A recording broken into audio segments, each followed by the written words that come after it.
A statewide Amber Alert has been declared. Repeating, a statewide Amber Alert has been declared.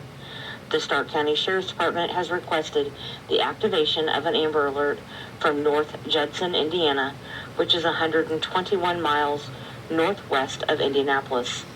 The victim, Saxon Clemens, is a 2-year-old white male, 2 feet 4 inches tall, 30 pounds, blonde hair with blue eyes, and last seen wearing blue and gray sweatshirt and a blue and gray sweatpants.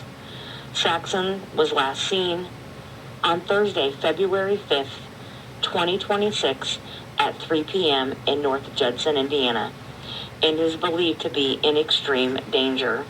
The suspect, Dwayne Clemens, is a 44-year-old white male, 5 feet 9 inches tall, 180 pounds, with brown hair, brown eyes, last seen driving a silver 2017 Chevrolet Trailblazer with Indiana license plate CRS242.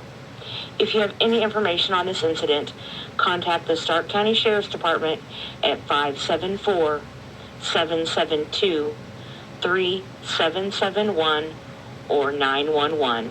This concludes the Amber Alert.